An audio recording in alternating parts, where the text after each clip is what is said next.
Hello everyone, greetings dear. कैसे हैं बच्चे आप सब? I hope you all is well. तो आपकी वर्कशीट है बेटा शिक्षा निदेशालय राष्ट्रीय राजधानी क्षेत्र दिल्ली की वर्कशीट नंबर आपकी 15। ये है बेटा 6 क्लास की हिंदी की वर्कशीट है। विद्यार्थी को अपना नाम, अपने कक्षा अध्यापक का नाम लिखना है और वर्कशीट है हमारी ये 27/8/2021 की। तो प्यारे बच्चों, आज हम लेखिका कृष्णा सोबती द्वारा लिखा गया संस्मरण बचपन के अगले भाग को पढ़ने जा रहे हैं, जिसमें कि हम उनकी यानी कि लेखिका की खाने पीने की आदतों के बारे में जानेंगे।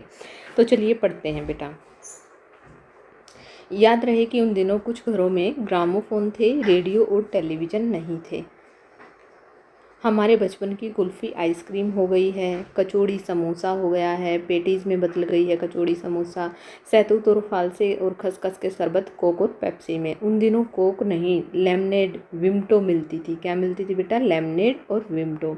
शिमला और नई दिल्ली के बड़े हुए बच्चों को वेंगर्स और डेविको रेस्तरां की चॉकलेट और पेस्ट्री मजा देने वाली होती है।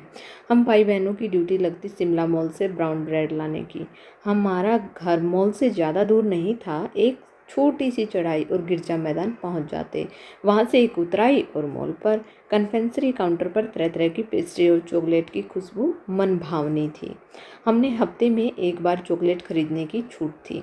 सबसे ज़्यादा मेरे पास ही चॉकलेट टॉफ़ी का स्टॉक रहता था। मैं चॉकलेट लेकर खड़े खड़े कभी न खाती, घर लौटकर साइड बोर्ड पर रख देती और रात को के खाने के बाद बिस्तर में लेटकर मज़ा लेकर खाती थी। तो ये सारी चीज़ें जो है बेटा लेखिका अपने बारे में बता रही है। तो यहाँ पर दिए गए हैं प्रश्नोत्तर वर्कशीट के बेस पर। सबसे पहला प्रश्न है कि लेखिका किस शहर की रहने वाली थी। तो यहाँ पर हम लिखेंगे बेटा शिमला। किस शहर की रहने वाली थी?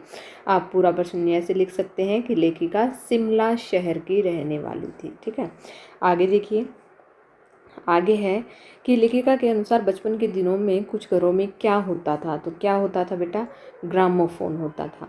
ऊपर दिए गए गद्यांश में आए सभी अंग्रेजी शब्दों को छाट कर लिखना है बेटा। ऊपर जो हमने ये गद्यांश पढ़ा है इसमें अंग्रेजी शब्द कौन कौन से हैं बेटा?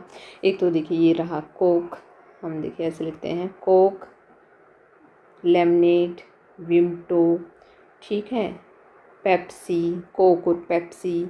और इसके बाद बेटा हम कन्फेक्शनरी लिखेंगे और पेस्ट्री और चॉकलेट और हम लिखेंगे बेटा पेटीज़। पेस्ट्री हमने लिख दिया है। इसके बाद हम लिखेंगे बेटा रेस्टोरेंट। देखिए ये रहा हमारा, ये हमारा साइड बोर्ड, ये हमारा रेस्टोरेंट, ठीक है। इसके बाद बेटा हम लिखेंगे और देखिए छाटिए छाटिए कौन से हैं बेटा? वेंगर्स, डेविको रेस्टोरेंट, ठीक है।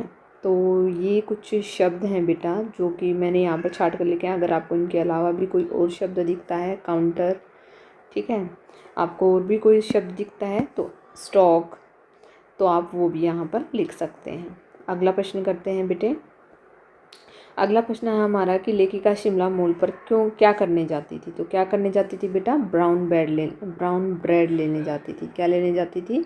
Brown bread. तो हम यहाँ पर लिखेंगे कि जो है शिमला मॉल से वो क्या लेने जाती थी? ब्राउन ब्रेड लेने जाती थी। ये आपके नंबर 4 का आंसर हो गया। आप ऐसे लिख सकते हैं कि लेखिका शिमला मॉल पर ब्राउन ब्रेड लेने जाती थी, ऐसे लिखेंगे आप, ठीक है। अगला प्रश्न देखिए। अगला प्रश्न क्या दिया गया है कि अपनी चॉकलेट लेखिका कब और कैसे खाती थी। तो कैसे खाती थी बेटा कि वो यहाँ पर लिखा गया है कि जो है देखिए सबसे ज़्यादा मेरे पास ही चॉकलेट और टॉफ़ी का स्टॉक रहता था। मैं चॉकलेट खड़े होकर कभी नहीं खाती थी, घर पर लौट कर साइड बोर्ड पर रख देती थी और रात को खाने के बाद बिस्तर में लेटकर मज़ा लेकर खाती थी, ठीक है। ये हो गया आपके प्रश्न नंबर 5 का आंसर, ठीक है बेटे। आगे देखिए, आगे क्या दिया गया है। प्रश्न नंबर 6 की जो है समय के साथ साथ कौन और किस में बदलाव गया? रिक्त स्थान पर कुल्फ़ी क्या बन गई थी बेटा? यहाँ पर हम लिखेंगे कुल्फ़ी आइसक्रीम में बदल गई थी। किस में बदल गई थी बेटा? आइसक्रीम में। आइसक्रीम में हम लिखेंगे कुल्फ़ी आइसक्रीम हो गई थी। कचौड़ी समोसा क्या हो गया था? पेटीज़ हो गया था। यहाँ पर हम लिखेंगे पेटीज़।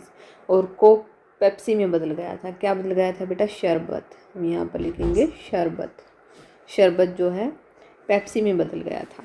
तो यहाँ पर गतिविधि भी दी गई है बेटा एक, कि आप कौन कौन सी चॉकलेट और जो है आपको कौन कौन सी चॉकलेट सबसे अधिक पसंद है और आप उन्हें कब और कैसे खाते हैं। तो ये चीज़ें तो बेटा आप लोगों को ही लिखनी है कि आपको कौन सी चॉकलेट पसंद है। आप जो है डेयरी मिल्क और जो है मिल्की बार या जो है आप कोई भी चॉकलेट लिख सकते हैं कि ये चॉकलेट मुझे पसंद है और मैं इसको किस टाइम खाती हूँ। आप उसका समय भी लिख सकते हैं। तो यहाँ पर होती है बच्चे आपकी worksheet complete. I hope so आपको समझ में आ गई होगी। अगर आपको वीडियो अच्छी लगी तो please like share and subscribe करना ना भूलेंगे। थैंक यू बेटा। थैंक्स।